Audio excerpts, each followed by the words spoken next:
Okay, guys, welcome back to our mailbag segment here. We have an interesting thing from a mother talking about her child who has EIB or EIA. It's exercise-induced bronchospasm, or sometimes you'll see it as exercise-induced asthma. A little different, but similar, and this is the EIB. Now, she noted how her little girl is very active, plays in soccer, does all kinds of sports, and in the cold weather especially, seems to have a problem. When she gets going, she just runs out of gas, has trouble breathing, has trouble, getting some stamina, some energy. This is pretty typical for this condition. Now, the question becomes, what do you do with it? How do you handle something like this? You've got a little child here who wants to play sports and is real active and wants to get going and all of a sudden can't breathe. And it's affecting how she's able to play these things. And so you look at it from this standpoint. What do?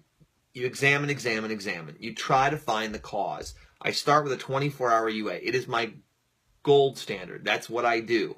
Running the UA will tell you where the body's being pushed too hard. You'll know. Now, in my experience with breathing conditions, whether it is COPD, bronchitis, asthma, anything of that nature, it's always tied to the carbohydrates somehow. How the body's utilizing grains, breads, cereals, fruits, vegetables, how it's breaking those things down. And I've noticed in children especially, when they have trouble breaking those down, that's when you start seeing the breathing difficulties occur. It's also when you see the allergies kick in.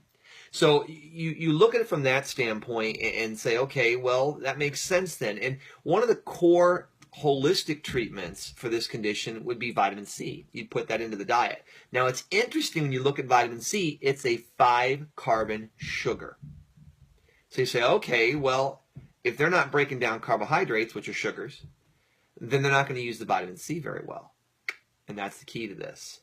If they can't use the vitamin C, that's when they struggle. Vitamin C, and we're not talking ascorbic acid here. It has its benefits in its place, but that's not what we're talking about. We're talking about true vitamin C, the rutin, the K factor, the inflavonoids, the J factor, all the things that truly make up that particular substance. Now, when we look at that, we think, well, what do those do? They allow arteries to be pliable. Okay, they allow them to dilate and to open. And in this particular condition, what you'll see is when they breathe in that cold air, the body doesn't warm the air fast enough. And so then it pulls blood from the extremities back to the center, it tries to, and it just can't keep up. And all of a sudden, and when they're pulling all that blood back to the core, trying to get everything into the lung to carry more oxygen, they run out of gas. You got to have oxygen, right, in order to have energy. And so when they can't carry that, there's not enough blood supply there to do it, they get into trouble. And so they'll use inhalers and they'll use things of that nature to dilate, to open up, to allow more blood to get in there so it can carry more oxygen, and that gives them their energy back. And you've seen it in the pros.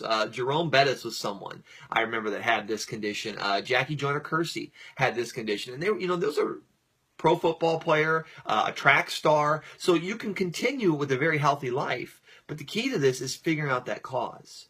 And I think the answer lies in how that vitamin C link and the carbohydrate link. And I know in my practice when I've dealt with this, if we can digest those better, help the body utilize and absorb its food better, allow it to eliminate its waste, and then get it to use that vitamin C. Because the problem is you go out and start taking it, it's not going to work.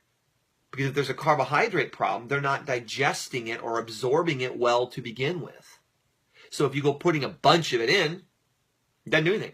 The body just shoves it into the bowel and you get a loose stool. So you want to focus on absorbing that, and that's where the enzyme work comes in. I use enzyme therapy in my practice. I have for the better part of almost 20 years.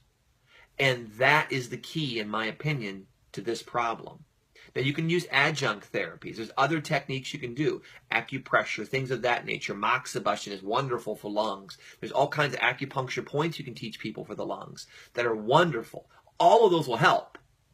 But the key is digestion. Solve that riddle, and you'll solve her problem.